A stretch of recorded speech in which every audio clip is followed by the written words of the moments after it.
Yo, what is going on, guys? And it is finally update day, and this update is a big one for Black Ops 4, especially if you are a Zombies or Blackout fan. Anyways, let's get right into this overview of everything that came with this new update. Included with the update, if you are a PlayStation user, is the 70-year copy times that you have to wait through. Seriously, Sony, the copy times are way too long for PlayStation. If you guys make another console, look into how you put out updates. Starting out with Zombies, we have a new Gauntlet that has arrived for PlayStation 4 users for the first week. Next week, Xbox and PC will get it, and it is called Vinny Viddy Zombie.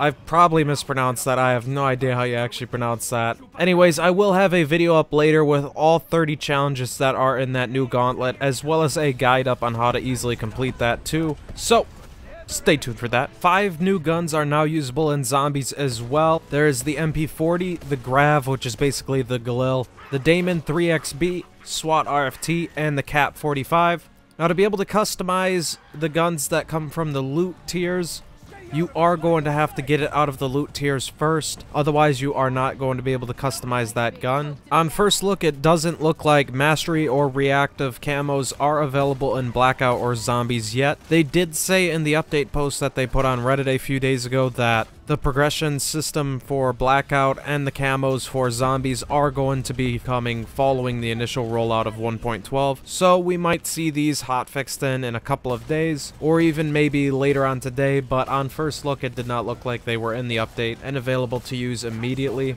However, I'm going to assume that that's coming right away. Not much for multiplayer was added in this update. Basically, all I could see was that there's a new playlist called Blackjack's Gun Game.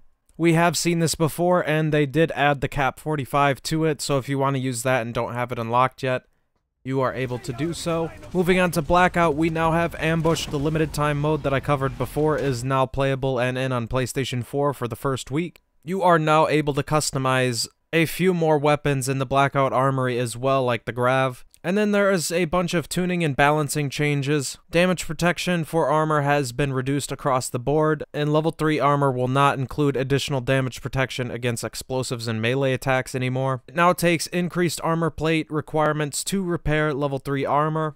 Concussion grenades have had a reduced status effect duration, area of effect radius, and throw distance. And you now have more options to counterplay attackers when you are hit by a concussion grenade, so you're not as limited as you used to be able to not do as much against concussion grenades. They also have increased detonation time for cluster grenades, as well as a damage reduction for the mini cluster grenades. And that's all I could really see at the surface level for this update. Once the full patch notes are released, I will have those updated in the description with a link to that. This update sets out a bunch of new content that is going to be rolling out to us throughout the week, and it adds in a lot of new game modes, so I'm actually pretty happy with this update so far. Stay tuned, as I will be posting gameplay of all of the new modes, as well as posting a guide on the 9 Gauntlet later on. If you guys are new here and haven't yet, I definitely recommend subscribing. As always, this has been the Walkthrough King, and I'll see you guys at the next one. Peace!